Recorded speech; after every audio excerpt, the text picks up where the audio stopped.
বিএনপির চেয়ারম্যান তারেক রহমান নির্বাচনী প্রচারণার অংশ হিসেবে আগামী ৭ ফেব্রুয়ারি দেশের উত্তরাঞ্চলের ৩টি জেলা সফর করবেন।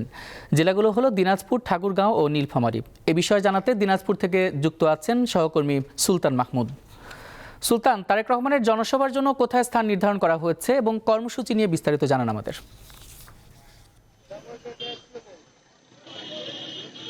ইমন, আপনি জানেন যে দিনাজপুরের বিরামপুরে তারেক রহমানের আগামী ৭ই ফেব্রুয়ারি শনিবার তার জনসভা রয়েছেন।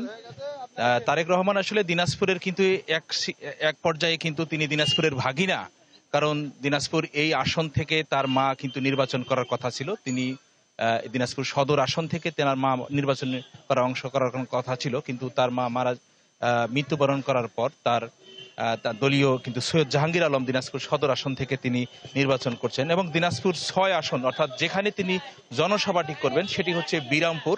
দিনাজপুরের বিরামপুরে তিনি জনসভা করবেন। দিনাজপুর সরকারি কলেজ মাঠে কিন্তু এই জনসভার জন্য তার জনসভা করার জন্য কিন্তু প্রস্তুতি নেওয়া হয়েছে এবং ইতিমধ্যেই নেতাকর্মীদের মধ্যে যে উচ্ছ্বাস উদ্দীপনা রয়েছে সেটি আসলে আমরা দেখেছি যে তারেক রহমান দিনাজপুরে ১৯ বছর পর তিনি আসছেন। তার এই আগমন উপলক্ষে নেতাকর্মীদের আখ্যায়িত করছেন অনেক নেতাকর্মীরা বা দিনাজপুরের ভোটাররা। তারা বলছেন যে দিনাজপুরের ৬টি সংসদীয় আসনের নেতাকর্মীরা সেই তারেক রহমানের জনসভায় উপস্থিত থাকবেন। দিনাজপুরের ৬টি আসনে যে নেতাকর্মীরা ইতিমধ্যেই যে উচ্ছ্বাস উদ্দীপনা প্রকাশ করছেন এবং তারা বলছেন যে এই প্রিয় নেতাকে ১৯ বছর পর স্বচক্ষে দেখার জন্য তাদের মধ্যে যে বিভিন্ন রকমের যে উদ্বেগ উৎকণ্ঠা কাজ করেছিল সেটি কিন্তু অবসানে যাচ্ছেন।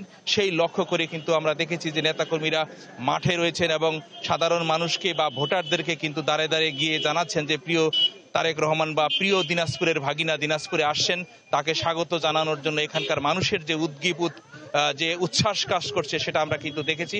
এবং আজকে দিনাজপুরের বিভিন্ন পর্যায় থেকে নেতাকর্মীরা কিন্তু আজকে থেকেই তাদের যে নির্বাচনী এলাকার যে সমস্ত প্রার্থীরা রয়েছেন বিএনপির সমর্থিত প্রার্থীরা, তারা কিন্তু বিভিন্ন রকমের গাড়ি যোগে বা বিভিন্ন রকমের সফল করার জন্য তারা প্রস্তুতি গ্রহণ করছে।